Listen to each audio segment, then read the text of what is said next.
Hola amigos, hoy vamos a hacer el examen de Matemáticas 2 propuesto en junio del 2023 en Canarias para el acceso a la universidad. Os dejo como siempre las instrucciones de la resolución y yo ya sin pararme en más detalles voy a resolver los ejercicios, comenzando con el primero que dice lo siguiente: hallar la función polinómica f de x que verifica que tiene un punto mínimo en el punto 1, 2 y su segunda derivada es f2 de x igual a 2x más 3 y dar la expresión de f de x. Bueno, como tenemos la segunda derivada, vamos a empezar al sentido contrario a las derivadas. Tenemos la segunda derivada, lo que vamos a hacer es ir a la primera. Si la segunda derivada es 2x más 3, la primera derivada es una primitiva de 2x más 3, es decir, que va a ser x al cuadrado más 3x más una constante. Esa va a ser la derivada f'. La cuestión es hallar la constante. ¿Cómo puedo averiguar esa constante? Bueno, pues al saber que la función tiene un mínimo en 1, 2, eso quiere decir que la derivada de la función en x igual a 1 se anula. Es decir, f' de 1 es 0. Si f' de 1 es 0, al sustituir x en la derivada por 1, el resultado me tiene que dar 0. Por lo tanto, 1 al cuadrado más 3 por 1 más k tiene que ser 0. O sea, 1 más 3 más k igual a 0. Es decir, 4 más k igual a 0. Si 4 más k es igual a 0, k es igual a menos 4, con lo cual ya tengo la constante que me determina al completo la derivada de f. Bien, pues entonces ahora tengo que f' de x es x al cuadrado más 3x menos 4. Teniendo esta derivada, ahora puedo averiguar quién es f de x. F de x es una primitiva de la derivada.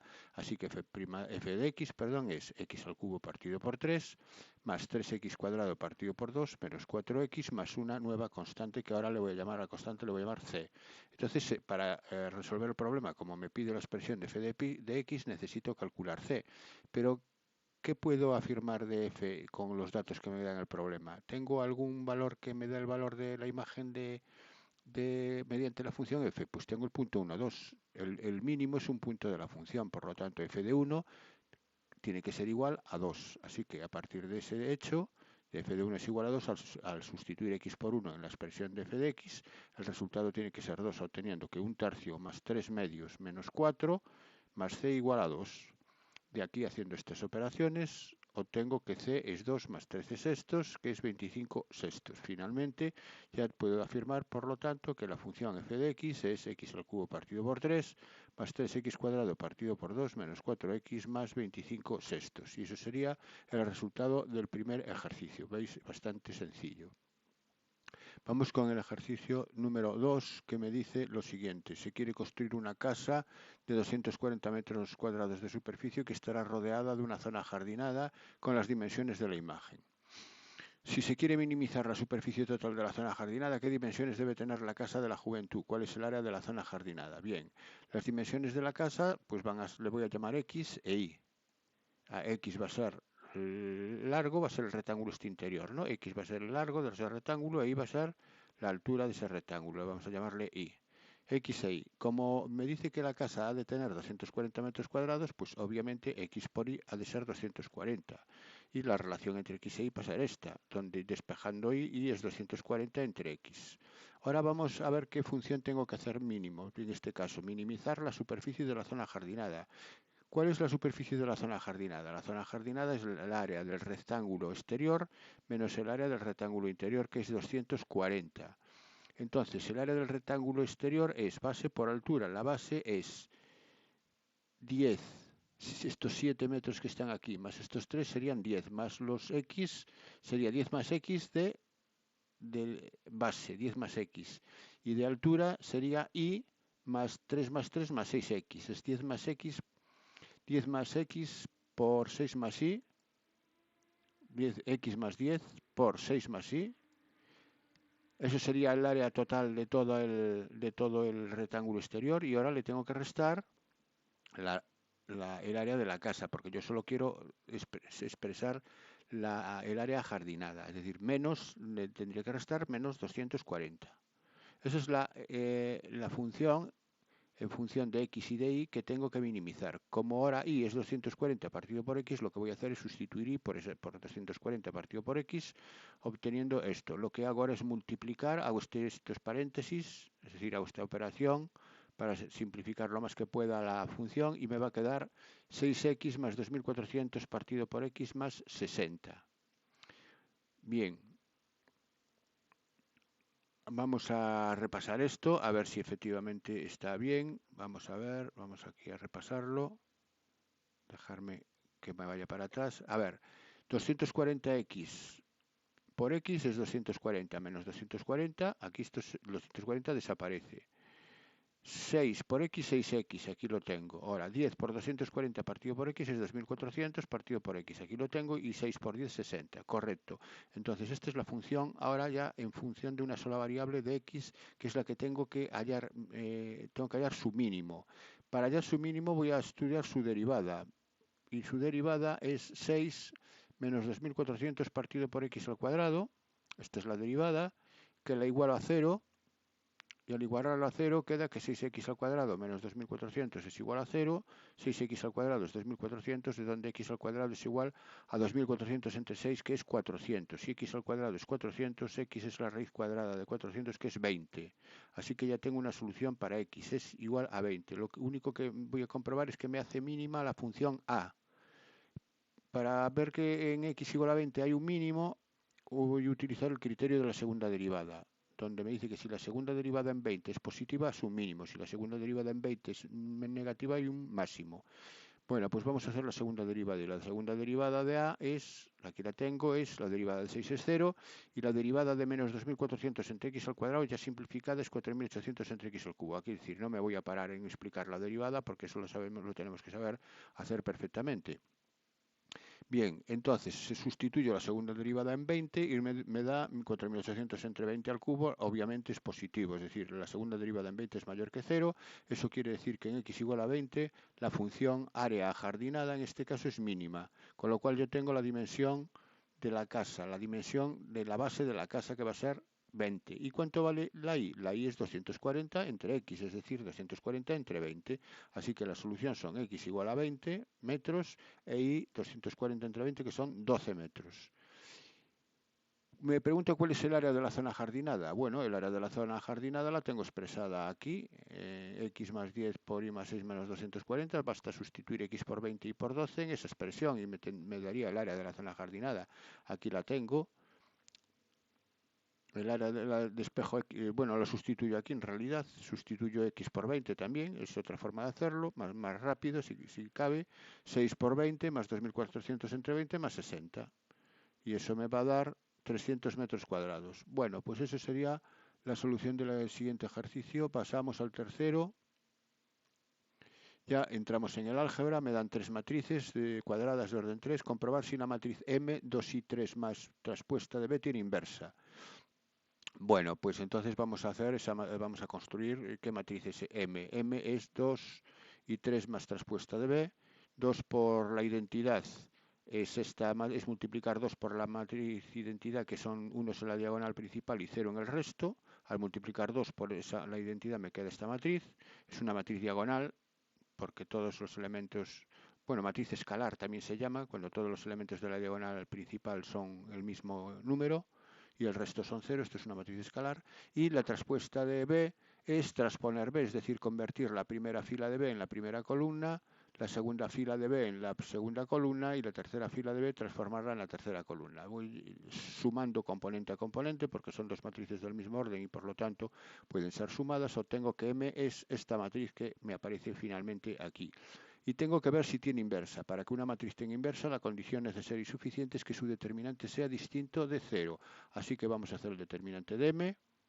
Y el determinante de M, por la regla de Sarrus, sería 1 por 1 por 2, sería 2, 2 más 0 más 0, menos 1, 2 menos 1, 1, 0 y 0. El determinante de M es 1. Es un determinante muy sencillo y es distinto de 0. Como es distinto de 0, M tiene inversa, con lo cual el apartado A queda resuelto. Vamos con el apartado B. Justificar que existe la matriz X que verifica la ecuación siguiente. Bueno, tengo esta ecuación, la vuelvo a escribir aquí y voy a tratar de despejar X. Para ello, todo lo que tenga X lo pongo en un miembro y lo que no tenga X lo pongo en otro. Así que el menos XBT lo paso para el primer miembro acompañando a 2X, sumando, y el C que está sumando en el primer miembro lo paso restando a la A en el segundo miembro. Ahora voy a sacar factor común a X. Recordar que cuando saco factor común a las matrices, si está multiplicando por otras matrices, tengo que tener en cuenta la lateralidad, es decir, tengo que sacar factor común por el lado que está multiplicando, pero si está multiplicando por un escalar, como este caso está multiplicando por el 2, es indistinto que multiplique por la izquierda que multiplique por la derecha. Es decir, con este 2 no hay problema, habría problema con la traspuesta de b, pero entonces al sacar factor común sería x, que está a la izquierda, aquí está a la izquierda de bt, entonces queda x a la izquierda que multiplica a 2y, el 2 multiplicar el 2y me da, es igual, repito, donde esté, porque la matriz identidad conmuta, es una de las únicas matrices que conmuta con todas, ¿no? Entonces x por y es lo mismo que y por x, así que quedaría x que multiplica a 2y más traspuesta de b, igual a menos c. Entonces ahora lo que me molesta para despejar la x es este paréntesis. Lo que tengo que hacer es multiplicarlo por la inversa siempre y cuando la matriz 2i más bt tenga inversa, pero acabamos de comprobar en el apartado A que 2i más bt, que era m, efectivamente tenía inversa, así que puedo multiplicar por la inversa de x a la derecha y me queda que x es igual a menos c por la inversa de 2i más la traspuesta de b. Aquí digo por qué os ocurre, porque existe la inversa. Si no existiera la inversa, evidentemente no podría hacer eso. Bueno, pues solamente me falta calcular a menos c. Bueno, a menos c, ya no me paro en explicar cómo obtengo a menos c. Cojo la matriz A y le resto la matriz c componente a componente, tener cuidado con los signos. Y la inversa, y tengo que hallar la inversa de lo que le llamaba m, de 2i más bt. Pues para hallar la inversa de m, primero el determinante de m, que ya lo tengo calculado que es 1. Segundo paso, la matriz adjunta de m, y la matriz adjunta de m es esta, la obtengo a partir de m. Sabéis que los adjuntos se obtienen a partir de m eliminando la fila y la columna del elemento correspondiente y haciendo el determinante de lo que me queda, teniendo en cuenta el signo positivo o negativo según la posición que ocupan, ¿no? Entonces, por ejemplo, el 2, este 2 que está aquí, que estoy marcando con el cursor, su adjunto elimina su fila y su columna y me queda 0, 1, 0, 2. Ese determinante es 0, por lo tanto, para el 2 aquí tendría determinante 0. Por ejemplo, para este 0 que está aquí abajo, en esta posición, elimino la columna y la fila y me queda menos 2. El determinante de lo que me queda es menos 2, pero cambia de signo porque está en la posición donde la fila y la columna suman impar. Donde la fila y la columna sumen impar, el adjunto va cambiando de signo con respecto al determinante del menor que me queda al eliminar la fila y la columna. Bueno, pues esto la matriz adjunta también la sabemos hacer y sería esta, si no me he equivocado en algún cálculo. Y luego a continuación hay que transponer la matriz adjunta, aquí la tengo traspuesta. Y por último obtenemos la inversa, que es dividiendo por el determinante de m, pero como el determinante de m es 1, entonces esta matriz ya me va a coincidir directamente con la matriz inversa. Así que como el determinante de m es 1, aquí lo indico, esta matriz es la inversa de m. Bueno, pues solamente me queda multiplicar a menos c por la inversa de m y obtendré x. Así que al multiplicar a menos c por la inversa de m, obtengo, ya sin explicar de dónde saca el producto, el resultado, porque se supone que sabemos multiplicar matrices perfectamente. Pues aquí tengo el resultado del ejercicio 2, apartado B. El siguiente ejercicio dice lo siguiente: es un sistema de álgebra lineal, un sistema de ecuaciones lineales y de álgebra lineal. Por tanto, me dice que un bar de tapas canario solo ofrece 3 platos en su menú: escaldón, tollos y carajacas. Ni idea de lo que es esto, porque yo no soy canario, pero bueno, supongamos que lo sabemos. El precio medio de los 3 platos es de 5 euros, se sirven 30 raciones de escaldón, 20 de tollos y 10 raciones de carajacas, por lo que se ingresaron 255 euros en total. Sabiendo que el triple del precio de las carajacas supera en 10 euros el doble del precio de los tollos, calcula el precio de la ración de cada producto. Bien, lo que me pide el problema es la frase final, es calcular el precio de la ración de cada producto. Eso es lo que me va a determinar las incógnitas X, Y y Z. X va a ser, por lo tanto, el precio de la ración del escaldón, y la de los tollos y la de las carajacas. Y Z la de las carajacas. Una vez que ya tengo establecidas las incógnitas, voy a escribir las ecuaciones en función del texto del problema. Dice que el precio medio de los 3 es de 5 euros. El precio medio es X más Y más Z partido por 3. Eso es igual a 5. Entonces la primera ecuación es esta.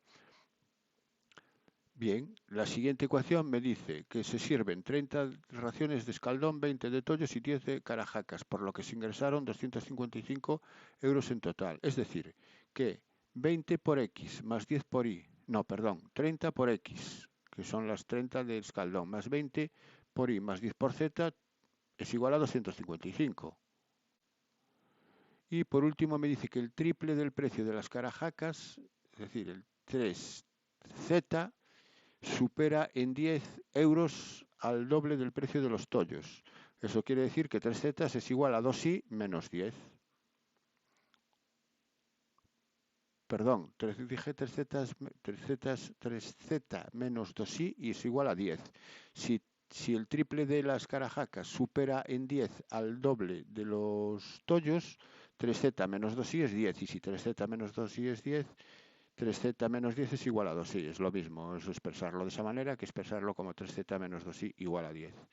Bien, entonces ahora lo que tengo que hacer es ordenar esto en forma de ecuación lineal ordenada en x y z, y la primera ecuación me quedaría x más y más z igual a el t3 pasa multiplicando al 5, 15.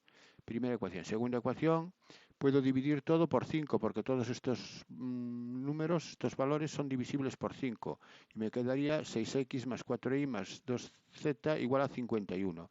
Si no lo dividís por 5 no pasa nada. Yo simplemente le estoy tratando de simplificarlo antes de acometer la resolución porque me es mucho más fácil trabajar con números enteros pequeños que con números enteros grandes. Y por último, aquí x no aparece, aparece el 2i, 2i, el 3z pasa restando menos 3z igual a menos 10.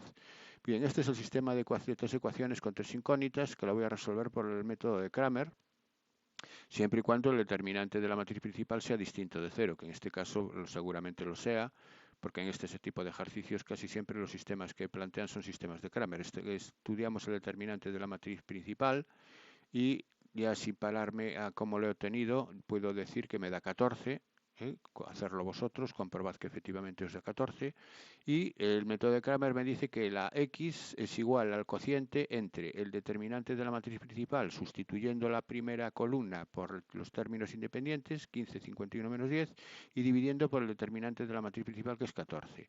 Bien, si hacemos este determinante, me va a dar, aquí sustituyo, marco lo que sustituyo en la matriz principal, esta columna. Bien, aquí lo que me va a dar es 35 partido por 14, que son 2,5 euros. Es decir, que cada ración de escaldón va a costar 2,5 euros.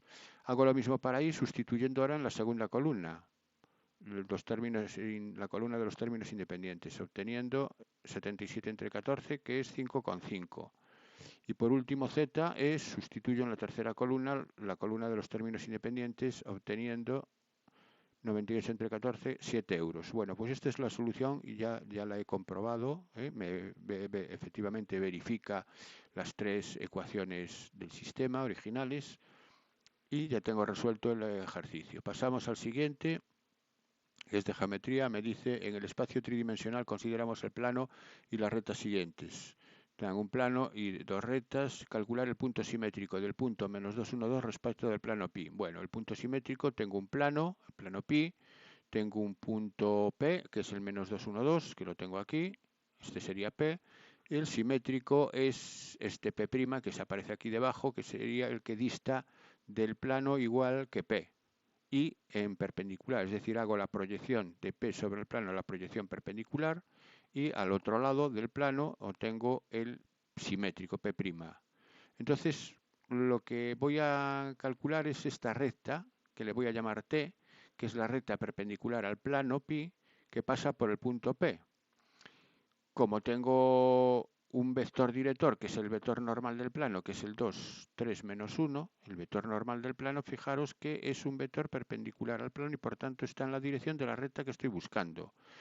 El punto de corte de esta recta con el plano es el punto M. Suponemos que M es el punto de corte y por tanto, como P' es el simétrico de P, M es precisamente el punto medio entre P y P'. Y a partir del cálculo de M puedo obtener P'. Vamos a ver cómo entonces hacemos primero la recta T. Para hacer la recta T tomo el vector 2, 3, menos 1, que es el vector normal del plano, que se obtiene con las componentes de la X, los coeficientes de la X, de la Y y de la Z, 2, 3, menos 1. Y ese es el vector y el punto es el P, que es el menos 2, 1, 2. Por tanto, la recta T tiene de ecuaciones paramétricas. El punto es el -2, 1, 2, aparecen aquí como constantes, y le sumamos el parámetro multiplicado por las componentes del vector director, que es el 2, 3, menos 1, 2m, 3m, menos m. Utilizo la letra m para indicar el parámetro de la recta T. Entonces ahora para hallar m lo que voy a hallar es la intersección de t con el plano, y para hallar la intersección de t con el plano es sustituir la x, la y, la z en la expresión paramétrica de la recta en la expresión lineal del plano. Sería 2 por menos 2 más 2m más 3 por 1 más 3m menos z, es decir, menos 2 menos m, igual a 4. Haciendo aquí estas operaciones, estos paréntesis, y agrupando las m's y todo lo que no es m, me va a quedar que 14m es igual a 7. Si 14m es igual a 7, m es 7 partido por 14, que es un medio. Y si m es un medio, el punto m se obtiene sustituyendo m por un medio, el valor del parámetro un medio, en la ecuación de la recta. Quedaría entonces que el punto m es menos 2 más 2 por un medio, es menos 2 más 1, es menos 1. 1 más 3 medios, 5 medios, y 2 menos 1 medio, 3 medios. Bien, ya tengo el punto m. Una vez que tengo el punto m, como sé que es el punto medio entre p y p', y el punto medio m es p más p' partido por 2, así es como se obtiene el punto medio, despejo de aquí p', que es lo que quiero tener, que es el simétrico, que sería 2m menos p. Despejo de aquí p' y queda 2m menos p. 2m es el doble de este punto, o sea, de las coordenadas del punto. Aquí hay un abuso del lenguaje porque yo no sé multiplicar 2 por puntos, pero esto sería el vector de posición. Lo puedo considerar como el vector de posición. Aquí en vez de poner m igual a p más p' partido por 2, puedo poner om más op igual a op más op' partido por 2, que al final básicamente viene a ser lo mismo. Bueno, en todo caso, 2m es menos 2, 5 y 3. Menos el punto P, que era el menos 2, 1, 2, haciendo esta resta componente a componente, yo tengo el valor del punto simétrico respecto del plano. Así que queda resuelto el apartado A. Vamos a ver el apartado B. Calcular el ángulo que forman las dos rectas. Para calcular un ángulo que forman las dos rectas, basta con que coger los vectores directores de ambas rectas y ver el ángulo que forman dichos vectores. El ángulo que forman los vectores aparece en la fórmula del producto escalar. Recordar que el producto escalar de dos vectores es el producto de los módulos por el coseno del ángulo que forman. De ahí puedo despejar el coseno del ángulo que forman, que es el producto escalar partido por el producto de los módulos. Y desde ahí es de donde voy a calcular precisamente el ángulo. Así que el coseno voy a calcularlo de la siguiente manera. Primero voy a calcular el vector director de R. Bien, como la recta R viene expresada en forma cartesiana, no se puede ver a simple vista cuál es su vector director. Pero para obtener el vector director, para ver su vector director, puedo hacer dos cosas. Puedo hacer las ecuaciones paramétricas resolviendo este sistema, que es un sistema compatible indeterminado, o puedo multiplicar vectorialmente los vectores de los planos que conforman estas ecuaciones. Fijaros que cada ecuación por separado es un plano.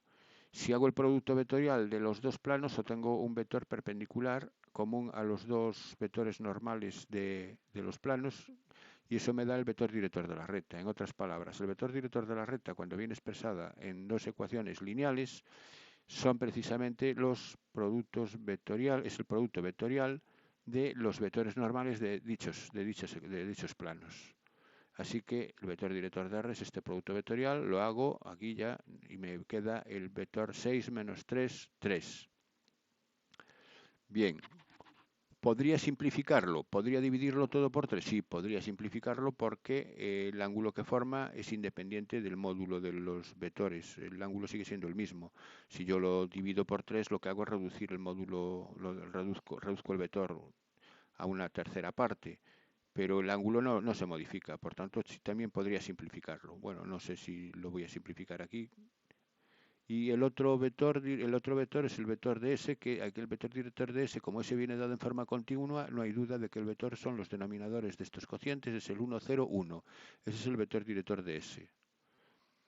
Bien, el vector director de R yo lo he simplificado, lo que dije antes. Lo puedo simplificar. Me queda, lo divido entre 3 y me queda el 2 menos 1, 1. Entonces trabajo con valores más pequeños. Esto no va a modificar en nada el ángulo formado por los dos. Si trabajáis con el 6 menos 3, 3, queréis comprobarlo, veréis que el ángulo finalmente me tiene que dar lo mismo. Bueno, pues entonces ya tenemos que el ángulo que forman los dos vectores, el ángulo va a ser el arco coseno del producto escalar partido por el producto de los módulos. Así que el ángulo es el arco coseno del producto escalar de 2 menos 1, 1 con 1, 0, 1 partido por el módulo del 2 menos 1, 1, que es la raíz cuadrada de 2 al cuadrado más 1 al cuadrado más 1 al cuadrado, es decir, raíz de 6, por el módulo del 1, 0, 1, que es la raíz de 1 al cuadrado más 1 al cuadrado, la raíz de 2. El producto escalar es 2 menos 2 más 0 más 1, es 3.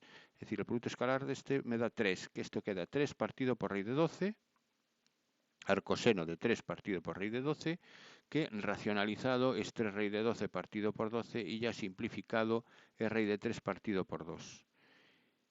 Entonces, el arco coseno de raíz de 3 partido por 2, si no lo sabéis de memoria, utilizar la calculadora, pero el ángulo cuyo coseno es raíz de 3 partido por 2 sabemos que es 30 grados. Entonces ya pongo directamente 30 grados, o si lo quiero expresar en radianes, pi partido por 6.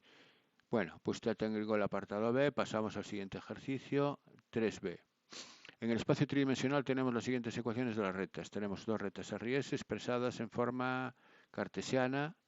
Estudiar la posición relativa de RS. Bueno, para estudiar la posición relativa de RS se puede hacer de varias formas. Hay quien intenta resolver el sistema formado por las 4 ecuaciones uniéndolas, las 4, pero es un sistema de 4 ecuaciones con 3 incógnitas y se va a hacer muy pesado, se va a hacer largo. Y yo lo que voy a hacer es pasarlas a paramétricas para conocer, sus componentes, es decir, un punto y el vector director de ambas. Y con los vectores y los puntos puedo determinar la posición relativa. ¿Cómo lo hago? Bueno, pues voy a resolver primero la recta R, parto de R y para resolver este sistema, como sé que es un sistema compatible y determinado, le llamo a Z, le doy el valor del parámetro, le doy la libertad Z y le llamo M. Y entonces me queda el siguiente sistema, me queda x más 2y igual a 7m, 2x más 3y igual a menos 1 más 12m. Es decir, la z ahora es m y paso lo que es m, lo considero escalar, lo paso para la derecha. Y resuelvo un sistema de dos ecuaciones con dos incógnitas. Multiplico por menos 2 la primera ecuación para que me quede menos 2x con el 2x y se puedan cancelar. Y ahora las sumo, y al sumarlas se cancelan las x y me queda que menos 4 más 3 menos 1 y menos 1 más menos 14 más 12 es menos 2m. Me queda entonces que y es 1 más 2m. Ya tengo el valor de la y. Para hallar el valor de la x la despejo en la primera ecuación, x igual a 7m menos 2y.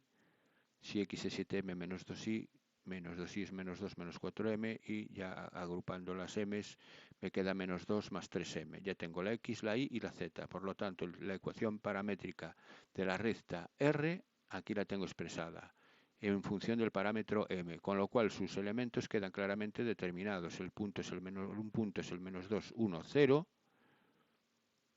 y el vector es el 3, 2, 1, que son los coeficientes del parámetro. Aquí tengo el punto y el vector. Bien, hago lo mismo con S. Bueno, pues con S hago lo mismo y le llamo a Z, le llamo ahora N, utilizo un parámetro distinto, no puedo utilizar el mismo si no los puedo confundir. Y procedo de la misma manera. Me queda este sistema en X y en Y lo resuelvo por reducción también y despejo la Y y por último me da obteniendo menos 4 menos M y despejo la X por ejemplo, de la ecuación esta que es más sencilla, X menos igual a 1 menos N, despejo la X. Y obtengo que x es menos 3 menos 2n. Bueno, pues entonces ya tengo que la ecuación, las paramétricas de S, aquí las tengo expresadas en función de n. Aquí hay un error, aquí no es m, esto sería n. Aquí está, x es menos 3 menos 2n. Bueno, 2n. El punto, el menos 3 menos 4, 0, y el vector, el menos 2 menos 1, 1. Vector menos 2 menos 1, 1, punto, lo que dije, menos 3 menos 4, 0.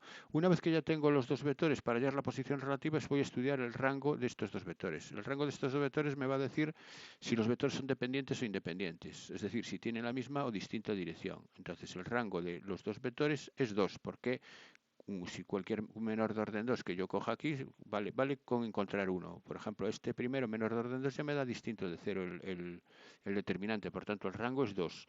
Como el rango es el número máximo de vectores linealmente independientes, estamos diciendo que estos dos vectores son linealmente independientes. Si son linealmente independientes, tienen distinta dirección.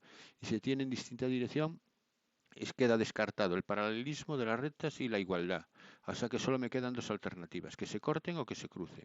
Para ver que se corten o que se crucen voy a meter la matriz ampliada del vector con el vector PQ. Es decir, cojo el vector PQ que une P con Q y le añado el vector menos 2, menos 5, 0. ¿De dónde sale menos 2, menos 5, 0? Bueno, menos 2, menos 5, 0 pues sale de coger el vector PQ y debe haber algún error aquí. Hay un pequeño error que sería menos 3 más 2, menos 2 es menos 3 más 2 es menos 1. Aquí tendría que ser un menos 1. El resto está bien porque menos 4, menos 1, menos 5, 0, menos 0, 0. Bueno, menos 1. Entonces, supongamos que es el menos 2. Ahora ya tengo que mantener el error. Vosotros corregidlo. Para hallar el rango hallo el determinante. Y este determinante me va a dar distinto de 0. Me va a dar menos 1. Si el determinante es menos 1, el rango es 3. Espero que si aquí es menos 1, me dé determinante distinto de 0 también.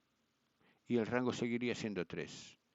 Si los rangos son distintos, quiere decir que no hay puntos en común, no hay soluciones. Por el teorema de Rouchet hay un sistema aquí implícito donde el rango de la matriz principal y de la ampliada no coinciden, sería un sistema incompatible y por lo tanto las rectas se cruzan. Entonces la solución en este caso es que las rectas se cruzan. Si aquí me diera rango 2, habría solución, habría una compatibilidad, entonces las rectas se cortarían en un punto. Bueno, yo voy a dar por hecho de que las rectas se cruzan por este detalle.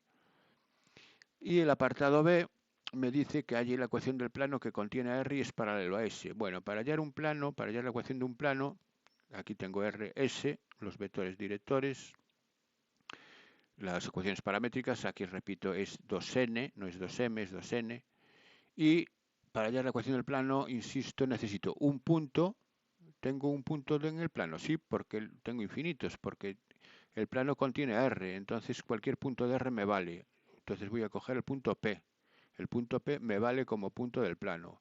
Y necesito dos vectores que me den la dirección. Dos vectores que además sean linealmente independientes. Bueno, pues como contiene R, el vector director de R está en la dirección del plano.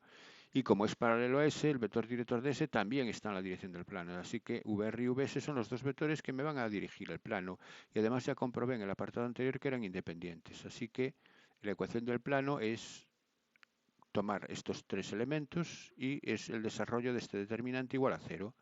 Es x menos 2 y menos 1 y z menos 0 y el vector 3, 2, 1 y el menos 2, menos 1, 1.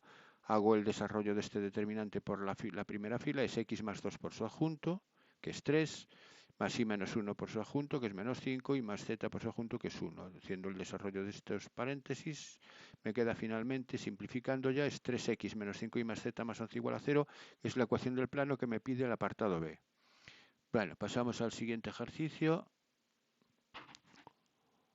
Y aquí me dice que según el estudio de esta empresa, el 11% de los docentes de educación secundaria de España son menores de 30 años. Elegimos 15, ¿qué probabilidad hay de que haya menos de 2 docentes menores de 30 años? Bueno, este es un ejercicio de distribución binomial claramente, donde n es 15, el número de experiencias es 15. En cada experiencia, ¿qué nos interesa? ¿Qué suceso nos interesa? Nos interesa saber si la persona elegida es menor de 30 años, entonces le llamo A al suceso éxito ser menor de 30 años. ¿Cuál es la probabilidad de A? La probabilidad de A es, dijimos que era el 11% de los que eran menores de 30 años, por tanto es 11 partido por 100. Así que la probabilidad de A es 0,11. 11 partido por 100, 0,11, eso es lo que le vamos a llamar P. Lo que le vamos a llamar Q es la probabilidad del suceso contrario, que es 0,89, ¿no? Eso es Q. 0,89 y a partir de aquí defino la variable aleatoria x, que es número de docentes menores de 30 años, la variable aleatoria x que toma valores de 0 a 15. Bien, a partir de aquí puedo afirmar que esto es una binomial, esto es un experimento de Bernoulli y por tanto sigue una distribución binomial de parámetros n y p, es decir, 15, 0, 11. Y la función de probabilidad de la binomial 15, 0, 11 es esta que aparece aquí, es decir, la probabilidad de que x tome un valor r, donde r va desde 0 a 15, es 15 sobre r, el número combinatorio 15 sobre r por 0,11 elevado a r por 0,89 elevado a 15 menos r. Como me piden ¿Cuál es la probabilidad de que haya menos de 2 docentes menores de 30 años? Me están pidiendo la probabilidad de que X sea menor que 2. Y si X es menor estricto que 2, toma los valores 0 y 1. X toma los valores 0 y 1, por tanto será la probabilidad de que no haya ninguno o la probabilidad de que haya 1. Es decir, la probabilidad de X igual a 0, que es 15 sobre 0 por 0,11 elevado a 0 por 0,89 elevado a 15 menos 0, más la probabilidad de que haya 1, es decir, 15 sobre 1, 0,11 elevado a 1, 0,89 elevado a 14, aplicando la función de probabilidad. Bueno, haciendo aquí operaciones, 15 sobre 0 es 1, 0 elevado a 11 0 es 1, esto es 0,89 elevado a 15, que es 0,1741, más 15 sobre 1 es 15, y 15 por esto es esto, y bueno, haciendo ya el producto y la suma, finalmente me da el resultado que os tiene que coincidir con vuestros cálculos, 0,4969. Esa sería la probabilidad de que haya menos de 2 docentes menores de 30 años. Vamos con el apartado B. En el apartado B, ahora se selecciona, la única diferencia es que se seleccionan 200 en vez de 15. Yo sigo teniendo la misma situación, con la misma variable aleatoria, pero ahora n es 200. Si ahora n es 200, la binomial me cambia el parámetro 15 por 200. Entonces estamos ante una binomial 200,011. Si estamos ante una binomial 200,011 y me piden la probabilidad de que x esté comprendido entre 20 y 30, aquí sería muy tedioso y muy largo hacerlo por la función de probabilidad de la binomial. Por lo tanto, lo que hacemos, al ser n muy grande, aproximamos por la normal. Para aproximar por la normal necesitamos como parámetros de la normal la media y la desviación típica. La media y la desviación típica de x. Ahora, como x es una binomial, sabemos que la media de la binomial es n por p. Y n por p es 200 por 0,11. N por 200 por 0,11, que es p. Y eso es 22. Así que la media es 22. Y la desviación típica es la raíz cuadrada de n por p por q. Es decir, es la raíz cuadrada de 200 por 0,11 por 0,89, que es 4,425. Así que esta binomial la vamos a aproximar por una normal de media 22 y desviación típica 4,425. ¿Y cómo hacemos esto? Bueno, pues a ver, ¿qué me piden? Me piden la probabilidad de que x esté comprendido entre 20 y 30. Entonces me están pidiendo que la binomial, la variable x binomial, esté comprendida, sea mayor que 20 y menor que 30. Al aproximarla a la normal, como pasamos de una discreta a una continua, en la discreta 20 no entra, y en la continua, para que no me entre 20, lo que voy a hacer es arrancar de 20,5, porque si arranco de 19,5, estoy metiendo el 20.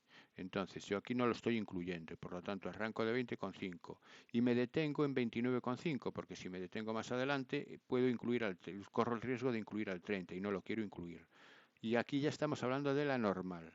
Entonces, estos son los valores de x tratados como normal. Y para resolverlo pasamos a tipificar estos dos valores. Vamos a tipificar 20,5 y 29,5, donde la variable x se transforma en la variable z, la normal tipificada z.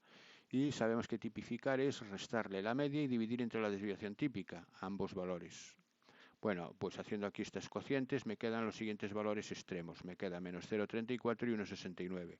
Sabemos que la probabilidad de z comprendido entre los valores extremos es la probabilidad de z menor que el mayor, en este caso que 1,69, menos la probabilidad de z menor que el menor, que es menos 0,34. Pero la probabilidad de z menor que 1 negativo es siempre 1 menos la probabilidad de z menor que el positivo correspondiente.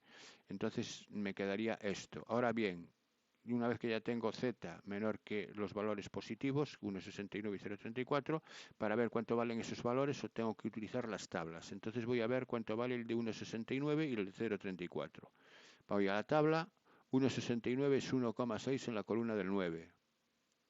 1,6 en la columna del 9 es 0,9545. Y el 0,34 es 0,3 en la columna del 4. 0,34 es 0,6331.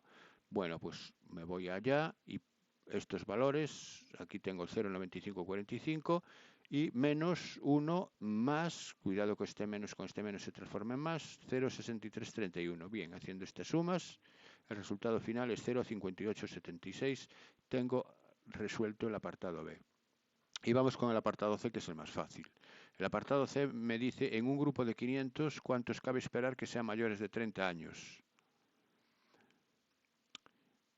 Bueno, aquí tengo la misma situación y sé que la esperanza me pide cuántos cabe esperar que sean mayores. Yo, si calculo la esperanza de X, lo que voy a dar es la esperanza de los que sean menores, porque X me dice los menores. Pues bien, calculo la esperanza de X y la esperanza de X sé que es N por P, porque la binomial ahora es 500, 0,11 porque tengo 500 docentes. Entonces, la esperanza es N por P, que es 500 por 0,11 y 500 por 0,11 es 55. 55 personas es lo que yo espero que sean menores de 30 años. Como me pide los que cabe esperar que sean mayores de 30, mayores serían 500 menos 55, es decir, que el resultado final serían 445, si no me equivoco, ¿no? Es decir, 500 menos 55, ese es el resultado. Aquí yo lo he dejado así, 55 personas, pero insisto, estas personas son los que cabe esperar que sean menores de 30 años. Otra forma de hacerlo es considerar la binomial 500, 0,89, porque entonces el 0,89 es la probabilidad de que sean mayores de 30 años, es definir la variable mayores de 30 años, pero sería una variable binomial, repito, 500, 0,89, y la esperanza sería 500 multiplicado por 0,89, y 500 multiplicado por 0,89 me va a dar precisamente la diferencia entre 500 y 55, es decir, que lo puedo hacer de las dos formas. Bueno, espero que haya quedado claro, aunque el resultado final no es este, es, repito, 500 menos 55. Bueno, pasamos al siguiente ejercicio y creo que es el último ya. Me dice, las estaturas de las personas que se presentan a una audición para participar en una película siguen una distribución normal de media 68 centímetros y desviación típica 8 centímetros. Si se selecciona una persona participante en la audición, averiguar la probabilidad de que tenga una estatura mayor de 156. Un problema directo y normalito de distribución normal. Me piden la probabilidad de que X sea mayor que 156. Tengo que tipificar 156 restándole 168 y dividiendo por 8 y pasando de la X a la Z. Este valor me da un menos 1,5 y la probabilidad de que Z sea mayor que menos 1,5, si, tenemos que saber que esto es igual a la probabilidad de que Z es menor que 1,5. Y la probabilidad de Z menor que 1,5 lo veo en la tabla. 1,5 es 1,5 en la columna del 0, que es 0,9332. Aquí está el resultado final. Bueno, este paso de aquí a aquí hay que saberlo. Lo podéis ver dibujándolo en la campana de Gauss para la normal 0,1, que efectivamente por simetría esto se produce y queda resuelto el apartado A. Vamos con el apartado B. Dice, se afirma que más del 15% de los participantes en la audición medían más de 1,82 metros. Justifica la veracidad o falsedad de dicha afirmación. Bueno, vamos a hallar la probabilidad de que un asistente mida más de 1,82. No puedo trabajar con un 82 porque fijaros que todos los valores de tanto la media como la desviación típica me he dado en centímetros. Entonces tengo que hablar de centímetros. Así que probabilidad de X mayor que 182, no 1,82. Esta es la pega que tiene este apartado, que hay que pasar los metros a centímetros. Una vez que lo tengo aquí es igual que el apartado A. Calculo, tipifico. Ahora tengo el valor tipificado y es mayor que 1,75. Ahora no estamos ante un negativo como aquí, ahora estamos ante un mayor. ¿Cómo paso de este mayor a un menor? Pues por el suceso contrario. Y el suceso contrario esto es lo igual que 1 menos la probabilidad del suceso contrario, que es z menor o igual que 1,75. La probabilidad de z menor o igual que 1,75 me viene en la tabla, que es 1,7 en la columna del 5. Y 1,7 en la columna del 5 es 0,9599. Aquí está, 0,9599. Entonces esto me da 1 menos 0,9599, que es 0,0401. Esto equivale al 4%. Como la afirmación me dice que es más del 15%, es falsa. La afirmación es totalmente falsa, ¿eh? Porque para que fuera verdadera, este valor tendría que darme más de 0,15, mayor de 0,15, y no es el caso. Vamos con el apartado C. ¿Qué probabilidad hay de que elegida una persona al azar su estatura se encuentre entre 166 y 172? Como no me dice ambos inclusives, pongo la desigualdad. Aunque en la distribución normal el resultado final no cambia, entre en los extremos o no entren, pero lo correcto es escribirlo así. Bueno, pues nada, pasamos a la X a la Z y tipificamos 166 y 172, como siempre, restándole la media y dividiendo la desviación típica, obteniendo los siguientes valores. Esto es igual a la probabilidad de Z menor que 0,5 menos la probabilidad de Z menor que menos 0,5. Para la probabilidad de un valor negativo es 1 menos la probabilidad, a ver, aquí me estoy adelantando, es la de 0,5 normal, que es positiva, y ahora la del menor que el 0,20, menos 0,25, cuando es menor que un negativo, es 1 menos la probabilidad de Z menor que el positivo. Esto lo tenéis que también ver en la campana de Gauss, que cómo sale cómo se calcula. Aquí queda menos 1, al quitar el paréntesis me quedaría menos 1 y aquí este menos se transforma en más. Y los valores de probabilidad de 0,5 y de 0,25 los busco en la tabla. El 0,5 es 0,5 en la columna del 0, es 0,6915 y de 0,25 es 0,2 en la columna del 5, que es 0,5987. Pues volviendo aquí, poniendo esos valores, me queda esto y sumando me queda el resultado final, que es 0,2902. Bueno, pues aquí acaba el examen de Canarias. Espero que os haya ayudado y os espero en el próximo vídeo. Hasta pronto, amigos.